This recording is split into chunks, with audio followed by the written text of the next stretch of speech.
It's crazy to see even like Yachty like then from now, you know what I mean? It's just like I almost feel like I'm watching somebody like grow up in front of my eyes. Honestly, bro, when he said playing Sega Genesis late night, I put in OT and then paused for a second, looked around at the room, and we were all like standing there for him to finish it. And he's like, do you get it? OT Genesis. Literally, bro, my whole back of my head exploded like, and the whole room was like, fuck.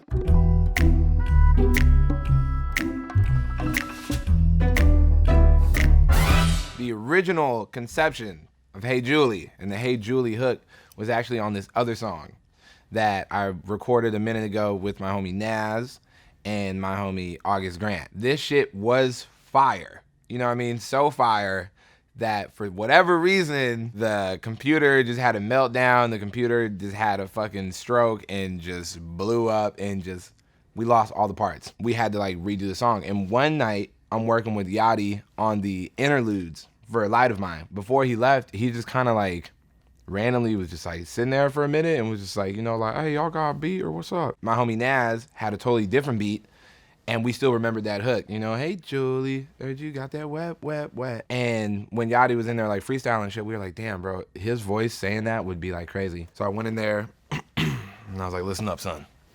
Right, what we need to do is we need to go ahead and drop this Hey Julie hook on this song because it's really catchy and it's going to be a hit. God damn it.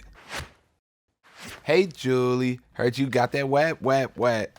Hey, something for my neck, neck, neck. Julie is a metaphor on a jeweler. Just trying to give jewelers a better, like more refreshing image. If you were to say like, hey, you know, hey, you talk about your jeweler and just use their actual name, it's always some turned up ass name and then they always looking like 40 and a dude. My jeweler's name is Ofer, like, hey, big Ofer.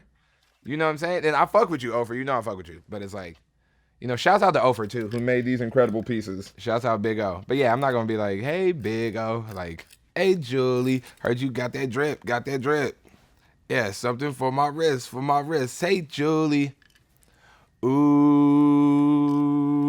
hey, Julie. What's on my wrist? As of right now, shit, nothing.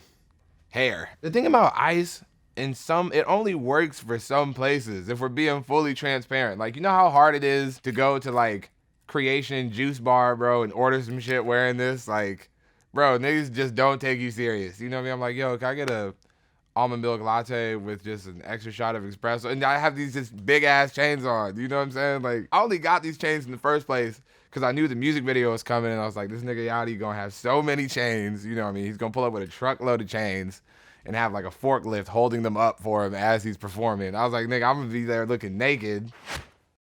Hey, Julie, heard you got that drip, drip, drip, drip. Something for my wrist, wrist, wrist, wrist. Paparazzi sound like flick, flick, flick, flick. I actually have a really dope relationship with the paparazzi. And it's because they just know I'm like too smart to give them some fucking super like clickbait answer. You know what I mean? I be giving niggas such politically correct answers. It's crazy. I'm like the martial artist of politically correct shit. And paparazzi knows I don't get fresh to go to the airport. So nigga, you not finna get nothing out of this. I'm finna roll out in some sweatpants, tell you the safest shit ever, and walk away. Nikon, I'm an icon like Will Smith, kid. I have a Will Smith story. One day, I'm on one of my first like dates with my girl and her dad, right? And that's a big thing. So her dad is taking us to this football game. I'm like, okay, I gotta really impress this nigga. I gotta know about football. I'm like, yeah, that's crazy. That's what is that, like 25 yards? 20, he's like, nah, that's, you know what I mean, that's 5. And I'm like, all right, cool, cool, cool. I'm trying to like, you know, impress him the whole time. And then, just of all things, this nigga Will Smith pulls up, man. The whole game, I'm like looking back at Will Smith and he's like telling me like, man, what, you want a picture or something? Shit, watch the game. And I'm like, fuck. After, he's trying to leave, but Will Smith is on the field and nobody in the stadium left. Everybody just rushed the field to just stand around Will Smith. And I'm just standing there for literally like 25 minutes just staring at Will Smith. And then eventually he's like, hey, bring your ass on. And I'm like, fuck. Me and Yachty, that's a layup. Something about the lack of just like people being okay with doing some like fun sounding shit in rap is just like crazy to me. You know what I mean? Especially when you think of hip hop's origins and it just being such a fun thing in the beginning, right? If you go to just like 1980s type swag, like it was just so fun. And I feel like nobody is really super committed to doing that. So all me and him have to do is roll out of bed and go in the studio and just, my old life, hasta luego. Things change once you start making some successful moves. And it's crazy because when you are in that old life, like I used to work at a taco truck, you know what I mean? They paid me in food. Like I'm not making this up either. Like this is a real story. I'm not just saying that. Like that's the level of bumdom that you reach at some point. You know what I'm saying? I'm saying goodbye to like that type of shit. Yo, I tell Spanish mami, vente aquí. I have had the pleasure of having a dad who's definitely fully black and for sure thinks he knows Spanish when he does not. My dad is like trying to holler at girls and shit, speaking this Spanglish that just don't make a lick of sense. He be talking like some some type of Mexican lady somewhere and just be like, yeah, trying to like speak some shit he don't know what he's talking about, and then turn to me and be like, vente aquí. And I'm like, I don't know what you're talking about. You don't know what you're talking about. None of us do. You know what I mean? But so I had to learn. I had to piece it together for myself, like what vente aquí means. You know what I mean? Go to my mouth. I don't talk shit. Nah.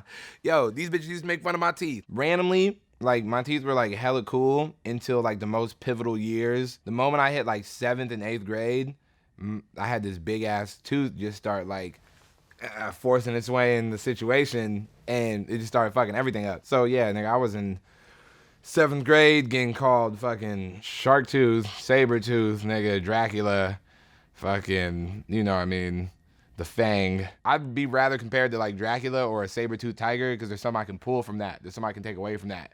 You know what I mean? I'm like, saber tooth tiger. The Fang is just fucked up. I just started to try and like take it and flip it and make it something that's my own. And then hella years later, it's like, I got it on an album cover. You know what I mean? Some girls think it's hot. It's like, it's tight. And now they crust the AC, bust the house 100 degrees. Oh! Yo, that's fucked up, but oh well, she's an asshole. Told in no sweat, she could chill in my castle. I was thinking like, damn, what is the best revenge I can get on one of my enemies? And I just pictured like, what's the worst situation I want to see one of my enemies in? And it's definitely sweating hot as fuck in a 110 degree crib with the AC busted. My AC don't ever go out. 68 degrees, nigga, at all times. We're doing well over here. You know what I mean? I can put a drink out fresh from the fridge, come back later and the shit's still cold. This shit was so fire, Yachty had to run it back though.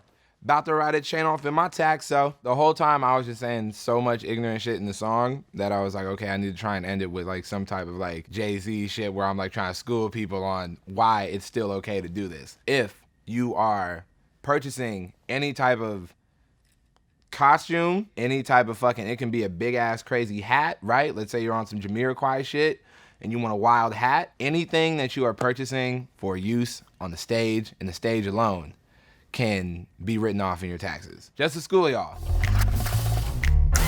I gotta stop doing Yachty's voice like that. I'm sorry, bro. He said if I do that shit again, he's gonna beat me up, and I'm not trying, you know what I mean? Trying to avoid all conflict.